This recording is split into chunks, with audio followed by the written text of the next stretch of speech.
weh zu زدن. وای.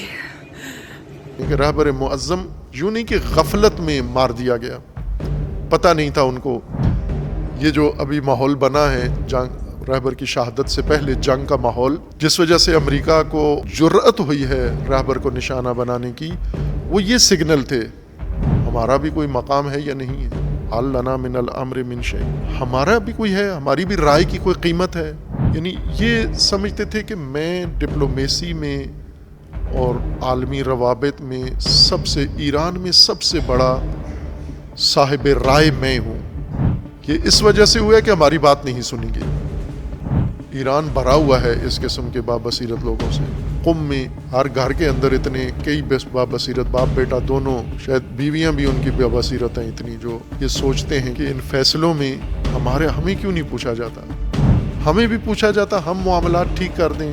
ہم زیادہ بڑے امریکہ شناس ہیں، ہم زیادہ یورپ شناس ہیں، ہم زیادہ مغرب شناس ہیں، ہم بہتر معاملات کر سکتے ہیں. اگر یہ ایک فرد بیچ میں سے ہٹ جائے تو رہبر کو تو تمام ملک کی خفیہ جتنی تنظیمیں ہیں، نیٹ ورک ہیں، ان سب کی معلومات کا خلاصہ لمحہ بلمحہ رہبر تک پہنچتا ہے کہ اس وقت دشمن کیا سوچ رہا ہے. کیا یہ پروپیگنڈا کیا گیا، یہ تاثر دیا گیا تھا کہ رہبر کی وجہ سے یہ ساری مشکلات ہیں.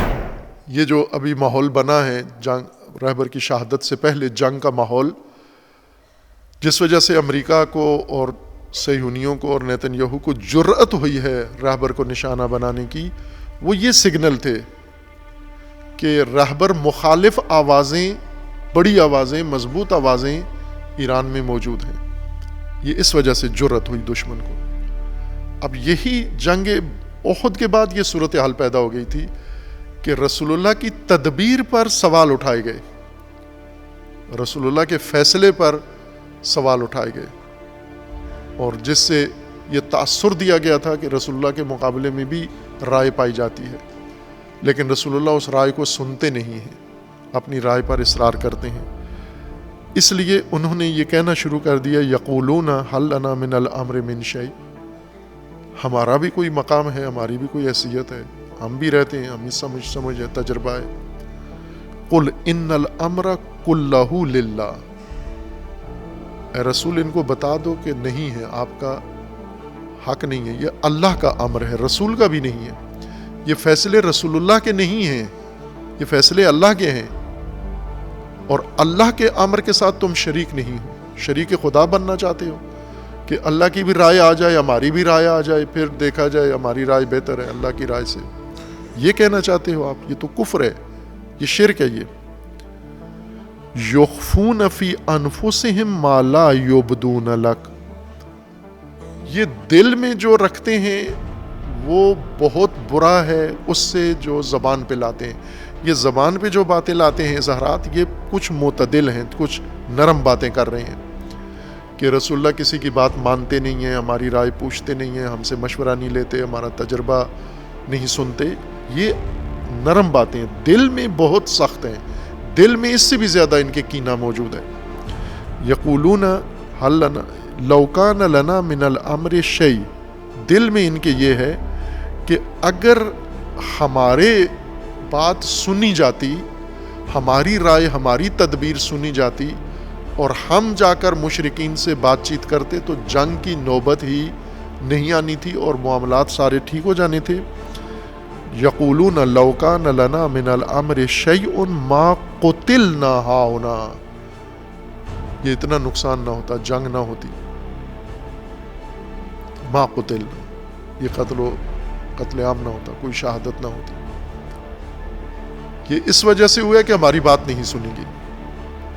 اب ظاہر ہے کہ رسول اللہ کے ہوتے ہوئے مدینہ میں یہ فضا بن گئی، اور مسلمانوں کو یہ تاثر دینے لگے کہ یہ رسول چونکہ کسی کی بات سنتے نہیں ہیں، کسی کی بات پوچھتے نہیں ہیں، کسی کا تجربہ نہیں لیتے، اپنی بات مناتے ہیں، جس وجہ سے یہ نقصان ہوا ہے. تو اللہ تبارک و تعالیٰ نے اب وحی کے ذریعے رسول اللہ کو فرمایا کہ یہ مومنین اتنے ذہنی طور پہ پختہ نہیں ہیں کہ اس بات کو سمجھ سکیں جو یہ باتیں کر رہے ہیں کہ ہماری بات نہیں سنی جاتی. چونکہ عام مومنین یہی کہتے تھے کہ سننی چاہیے، ان کے پاس بہتر تدبیر تھی. اگر ان کی بات سنی جاتی تو شاید اتنا نقصان نہ ہوتا. ابھی ایران کے اندر یہی مسئلہ ہے کہ وہاں مختلف گروہ ہیں. سب سے جو زیادہ نقصان دہ گروہ ثابت ہوا ہے، ایک تو پہلے دن سے انقلاب کے دشمن، مخالف، منافقین، قاتل رہے ہیں، اور دوسرا گروہ جو انقلاب کے نام پر آگے آیا ہے، انقلاب کے نام پر صدارت میں آیا، صدر بنا ہے، انقلاب کے نام پر عہدہ ملا ہے، انقلاب کے نام پر، اسلام اور دین کے نام پر انہوں نے دولت و ثروت اکٹھی کی ہے، گروہ بنایا ہے، مقام پایا، تعارف ہوا ہے، نام بنایا ہے، اور لذت اقتدار بھی چکھ چکے ہیں. اقتدار کی لذت بھی کافی سال ہا سال اٹھا چکے ہیں. یہ زیادہ مدعی ہیں، یہ سمجھتے ہیں کہ ہم بہتر تجربہ کار ہیں، جیسے حسن روحانی ہیں. اس کا یہ خیال ہے کہ میں اتنا بڑا ڈپلومیٹ ہوں. امام خمینی کے زمانے میں جنگ بندی کے لیے مذاکرات جو صدام کے ساتھ ہو رہے تھے تو وہاں پر بھی یہی ڈپلومیٹ تھے، مذاکرہ کنندگان میں یہ شامل تھے. اور اسی طرح بعد میں سلامتی کونسل، ایران کی اپنی قومی سلامتی کونسل، اس کے جنرل سیکرٹری رہے ہیں. یعنی یہ سمجھتے تھے کہ میں ڈپلومیسی میں اور عالمی روابط میں سب سے، ایران میں سب سے بڑا صاحب رائے میں ہوں. ابھی موجود ہے. رفسنجانی صاحب سمجھتے تھے سب سے بڑا بصیرت والا آدمی زمین پر وہ میں ہوں. مجھ سے زیادہ اچھی تشخیص اور اچھی فہم کسی کی نہیں ہے. بلکہ ہمارے استاد بزرگوار حضرت آیت اللہ العظمیٰ جوادی عاملی حفظ اللہ تعالی، وہ اتنے متاثر تھے رفسنجانی صاحب کی اسی بصیرت سے کہ انہیں سیاسی مجتہد کہتے تھے اور ان کی رائے کو سب پر ترجیح دیتے تھے. ابھی تک وہ ان کی عظمت کے معتقد ہیں کہ رفسنجانی صاحب بے نظیر انسان ہیں، بہت متاثر ہیں. بھائی کہ خود بہت اعلیٰ، رفسنجانی صاحب ان کے شاگردوں میں بھی شمار نہیں ہوتے. جو استاد معظم کی جو مرتبہ ہے، علمی مرتبہ ہے، فلسفی مرتبہ ہے، قرآن کی تفسیر میں جو مرتبہ ہے، اور جو فقہ و فقاہت میں اور فلسفہ و عرفان میں جو مقام ہے، وہ بے نظیر ہے. رفسنجانی صاحب واقعاً اگر موازنہ کیا جائے تو ان کے شاگردوں میں شمار ہوں گے، لیکن یہ ان سے بہت متاثر ہیں، ان کی سیاسی بصیرت سے. وہ خود بھی یہی کہتے تھے اور ان کے حواری بھی یہی کہتے تھے کہ وہ انتہا ہیں، خاتم البصیرت، سمجھے کہ ان پر بصیرت ختم ہوتی ہے. یہ مبالغہ ان کے بارے میں کیا جاتا ہے. تو ان کی رائے کو اہمیت دی جاتی تو یہ حالات نہ ہوتے، معاملات خراب نہ ہوتے، نہ امریکہ کے ساتھ، نہ یورپ کے ساتھ، نہ اسرائیل کے ساتھ. اسی طرح خاتمی صاحب ہیں، یہ میں ان کے نام لے رہا ہوں جو صدارت میں آئے ہیں، جنہوں نے انقلاب کے نام پر شہرت پیدا کی ہے، دین کے نام پر مقام و منصب جنہوں نے حاصل کیا. ورنہ ایران بھرا ہوا ہے اس قسم کے بابصیرت لوگوں سے. قم میں ہر گھر کے اندر اتنے کئی بابصیرت باپ بیٹا دونوں، شاید بیویاں بھی ان کی بابصیرت ہیں اتنی، جو یہ سوچتے ہیں کہ ہم زیادہ بہتر جانتے ہیں، ہم بہتر جانتے ہیں. خب میں ان کی بات کر رہا ہوں جنہوں نے انقلاب کے دسترخوان پہ مسند پہ بیٹھ کے نام کمایا ہے، مقام کمایا ہے، شہرت حاصل کی ہے، دولت و ثروت حاصل کی ہے، اقتدار کے مزے لوٹے ہیں. ان کے لیے یہ ان کا ہے کہ حل لنا من الامر من شیء، کہ ان فیصلوں میں ہمیں کیوں نہیں پوچھا جاتا. خب یہی ہم دیکھیں، آج رہبر معظم کو دیکھ لیں کہ رہبر معظم یوں نہیں کہ غفلت میں مار دیا گیا، پتہ نہیں تھا ان کو کہ مجھ پر حملہ ہوگا. یہ تو دشمن نے کھل کے کہہ دیا تھا کہ ہم انہیں ہدف بنائیں گے. جو چیز میڈیا میں انہوں نے کھل کے بیان کر دیا وہ ساری دنیا کو پتہ ہے، ہمیں بھی پتہ تھا. تو یہ تو گمان نہیں کو کر سکتا کہ رہبر کو پتہ نہ ہو. اور دوم یہ کہ جس طرح دشمن کا اپنا خفیہ اطلاعات کا ایک منبع ہے، ادارہ ہے، اسی طرح رہبر کا بھی ادارہ ہے. رہبر کو تو تمام ملک کی خفیہ جتنی تنظیمیں ہیں، نیٹ ورک ہیں، ان سب کی معلومات کا خلاصہ لمحہ بلمحہ راہبر تک پہنچتا ہے کہ اس وقت دشمن کیا سوچ رہا ہے، کیا کر رہا ہے، کیا کرنا چاہتا ہے. یہ تو ایک پورا نیٹ ورک ہوتا ہے، اور اس میں وہ اطلاعات تھیں کہ اب یہ کیا کرنے والے ہیں، کہاں حملہ کرنے والے ہیں، کس کو نشانہ بنانے والے ہیں.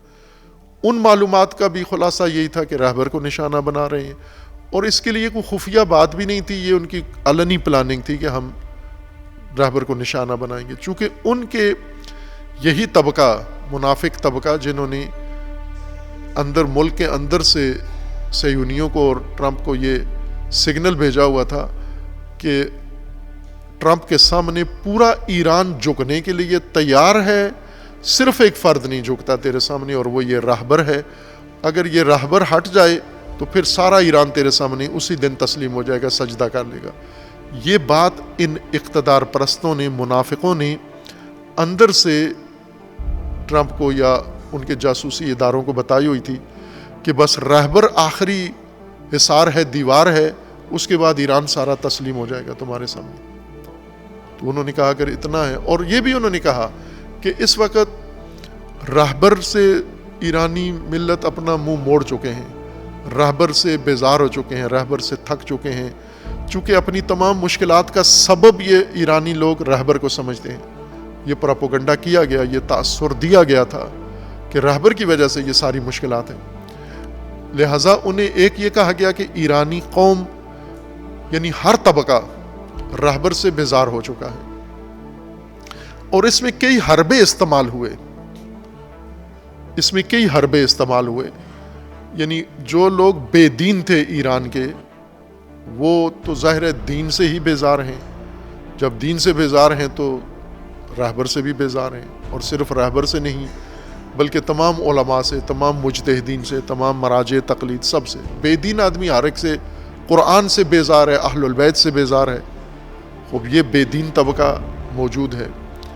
ایک وہ طبقہ جو بے دین نہیں ہے لیکن انقلابی بھی نہیں ہے، شروع سے انقلابی نہیں ہے، خب یہ بھی راہبر سے بیزار ہیں چونکہ وہ راہبر کو پسند نہیں کرتے. اور تیسرا طبقہ متدین انقلابی طبقہ، جو پابندیوں میں شدید مشکلات کا شکار ہوا ہے. یہ جو پابندیاں ہیں ان کے اوپر اقتصادی دباؤ پڑا ہے، تو یہاں پر مذہبی متدین انقلابی طبقہ بھی اب راہبر سے نا امید اور نالاں ہو گیا ہے، چونکہ وہ بھی راہبر کو اپنی مشکلات کا حل، مشکلات کا باعث سمجھتے ہیں. اور وہ بھی یہی کہتے ہیں کہ یہ راہبر چونکہ انہوں نے اپنی انا کا مسئلہ بنا لیا ہے، ایٹمی پاور کو ہم چھوڑ دیں اور امریکہ کے ساتھ سمجھوتا کر لیں تو مشکلات ایران کی حل ہو سکتی ہیں اگر یہ ایک فرد بیچ میں سے ہٹ جائے تو. اس طرح کے تجزیے کر کے غلط انہوں نے باہر منتقل کیے کہ قوم راہبر سے دور ہو چکی ہے، انقلابی راہبر سے ہٹ چکے ہیں، سیاستدان راہبر سے دور ہو چکے ہیں، اب کوئی طبقہ ان کے ساتھ نہیں ہے. لیکن چونکہ طاقت میں ہیں، منصب پہ بیٹھے ہوئے ہیں، ان کے ہٹنے کی دیر ہے، اس کے بعد سارا ایران تسلیم ہو جائے گا. اور ٹرمپ نے جو ہمیشہ بکواس کرتا ہے اور واہیات باتیں کرتا ہے پاگلوں والی، تو اس نے جب راہبر کی شہادت کی خبر اناؤنس کی تو کہا کہ مجھے پتہ ہے دوسرا فرد پیچھے کون ہے، اور دوسرے فرد نے میرے ساتھ رابطہ کیا ہے جو راہبر کا جانشین بننے والا ہے. ابھی کسی کو نہیں پتا، خود ایرانیوں کو نہیں پتا، انقلابیوں کو نہیں پتا، کسی کو نہیں پتا کون ہے وہ. ٹرمپ نے کہا مجھے پتا ہے، اس نے میرے ساتھ رابطہ کیا اور اس نے کہا کہ ہم مذاکرات کے لیے تیار ہیں آپ کے پاس. یہ اب اس کے ذہن میں بھری ہوئی تھی یہ بات انہوں نے کہ راہبر جو ہی ہٹیں گے فوراً ایران تسلیم ہو جائے گا، فوراً سڑکوں پر لوگ نکل آئیں گے، عوام ایران کے تھکے ہوئے ہیں، خستہ ہیں، پریشان ہیں، یہ فوراً آئیں گے اور رجیم چینج اور حکومت کے خلاف کر کے اور ٹرمپ کو دعوت دیں گے کہ آپ اپنا صدر یا وزیر اعظم بنا کے بھیجو، جمہوریت بنا کے بھیجو. یہ ان کا تجزیہ تھا، یہ حماقت تھی ان کی. اس بنیاد پر انہوں نے یہ اقدام کیا ہے. اور جس طرح اللہ نے فرمایا مکروا و مکر اللہ، یہ ان کا مکر تھا اور وہ اللہ کا مکر تھا. اور اب جب اللہ کے مکر کا شکار ہوئے ہیں، اب خود بندے ڈھونڈ رہے ہیں، منتیں کر رہے ہیں، چین کی منتیں کر رہے ہیں، روس کی منتیں کر رہے ہیں کہ جنگ بند کرواؤ، عربوں کی منتیں کر رہے ہیں کہ جنگ بند کرواؤ. لینے کے دینے پڑ گئے اب ان کو. یہ مکر خدا کا اسیر ہو گئے، گرفتار ہو گئے اب مکر الہی کے.